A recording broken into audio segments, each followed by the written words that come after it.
Here is question number 36, everyone. Force on particle is given by P sin theta plus Q cos RT, where T is time.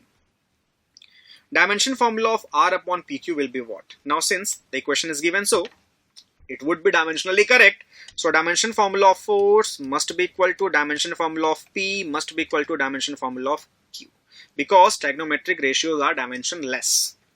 So therefore, we have got the dimension formula of P and Q, that is MLT minus 2. Since RT is angle, so it will also be dimensionless. Therefore, dimension formula of R equals 1 by dimension formula of T, that is T minus 1. Now we can take the ratio. Dimension formula of R upon PQ can be calculated as R, that is T minus 1 upon P into Q. Both are equal, so you can square it, ml square T minus 4. Ultimately, the value comes R upon PQ, dimension formula equals m minus 2 L minus 2 T to the power plus 4 minus 1 plus 3. Minus 2 plus 3, second option is perfectly matching. We can go with this one.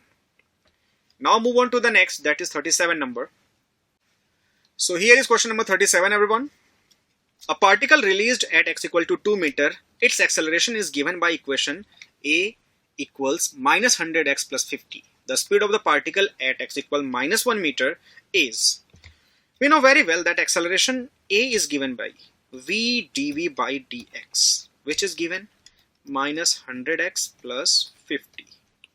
Now rearranging the equation, we get v dv equals minus 100x plus 50 dx. Integrating both sides. At x equal to 2, particle was released, speed will be 0. At x equal minus 1, we have to calculate the speed, so it is v.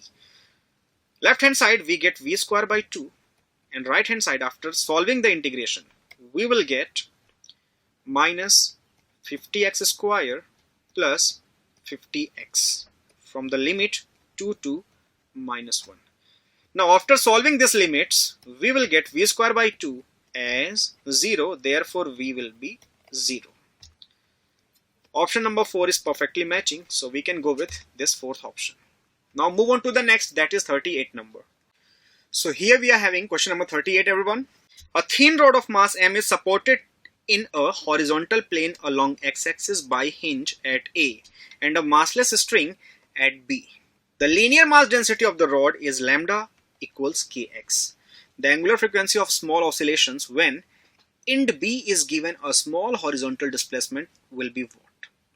First of all, let us calculate the position of center of mass, because in order to calculate the omega, we have to calculate the time period, and we know for physical pendulum time period T is given by 2 pi under root I upon mgd, where d is the distance between center of mass and pivoted point, hinge point. So that's why we have to calculate I and we have to calculate center of mass as well. First of all, center of mass RCM given by integration dm, and dm will be what? See, you can take a very small element dx at a distance x, so center of mass is what? X dm upon integration of dm. X dm is lambda dx, and lambda is kx dx whole divided by again dm, that is kx dx. Limit 0 to L, limit here also 0 to L.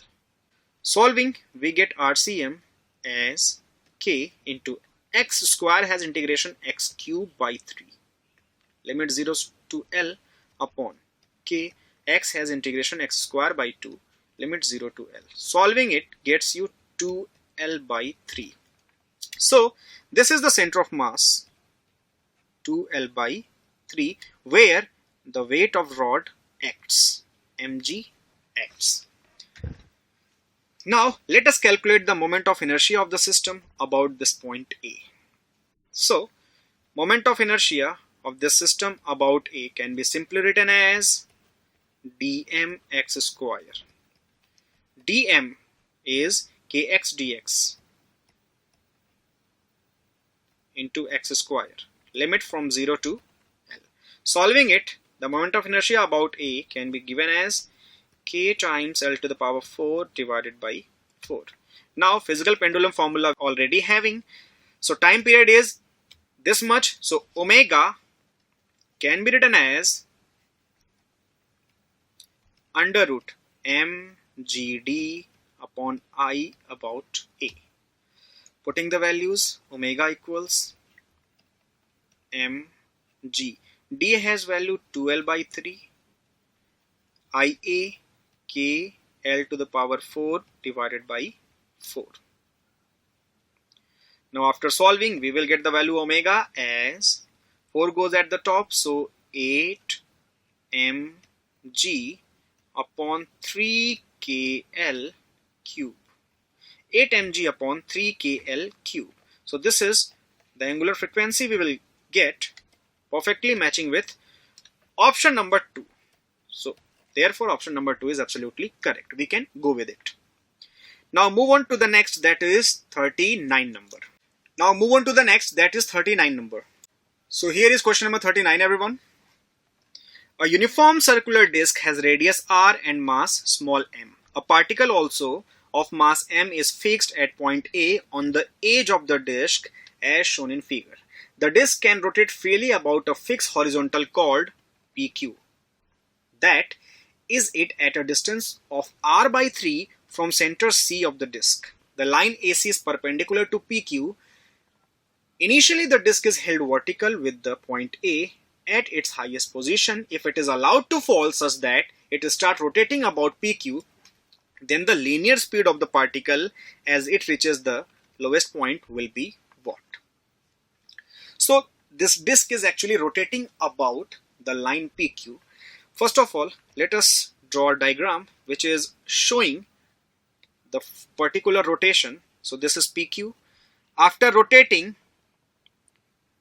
the disc will appear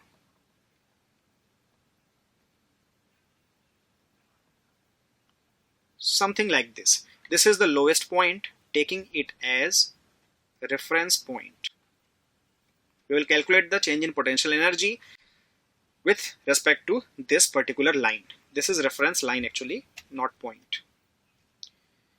This is reference line, and we will calculate the potential energy changes with respect to these lines. Now the total A will come right here. Here is our C. So therefore we can write A will be rotated by what? R plus R by 3. A will be rotated by what? This distance. This is R and this is R by 3. So total displacement or total change in length or change in height of A will be what? 2 into R plus R by 3. So the mass moved by twice R plus R by 3, that is 8R by 3. Similarly, the disc will move by. Disc will move by means the center of mass of the disc will be lowered by 2R by 3. Therefore, the change in potential energy we can calculate. The decrease in potential energy for mass will be what? mg 8R by 3. And decrease in potential energy of disc will be given by mg 2R by 3. And this decrease in potential energy transfer to the increase in kinetic energy. So applying the law of conservation of energy, according to law of conservation of mechanical energy, total decrease in potential energy is equal to total increase in kinetic energy. Initial kinetic energy was 0, so final kinetic energy we will get this side. Solving it, let's see what we are going to get. Delta U total will be what? 8 mgr plus 2 mgr by 3, that is 10 mg r by 3 equals half I total omega square. Half I total will be what? Moment of inertia of disk about line PQ plus moment of inertia of this mass A about PQ into omega square. Now this I we can calculate separately. I will be ID plus IA.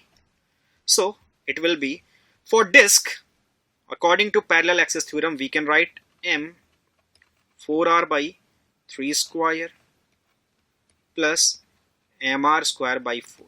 So this is for disk, plus for A it is mr square by 9. Ball, it has mass m and distance is this, so mr square by 9. So the total moment of inertia after solving, we will get what? 77 mr square upon 36. Putting the value right here, we will get 10 mgr upon 3 equals half I, that is 77 mr square upon 36 multiplied by omega square. So m will be cancelled out, single r will be cancelled out, and we will get the value of omega from here, that is under root 240 g upon 77 r. So 240 g upon 77 r, we are getting omega, and we know very well that v equals r by omega, or omega equals, we know very well v equals r into omega, or omega is v by r. So v by, what will be the r?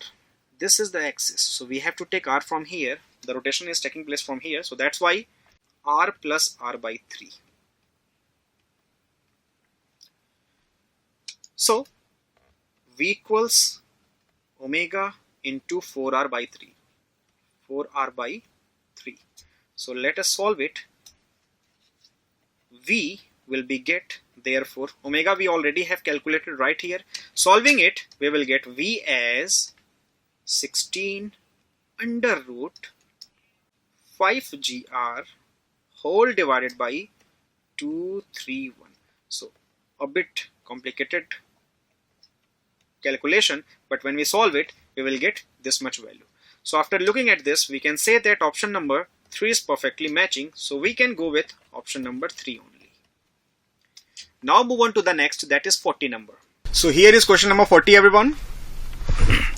A thin uniform annular disk of mass capital M has outer radius 2r and inner radius r. The gravitational potential at any point P on its axis as shown in figure is what?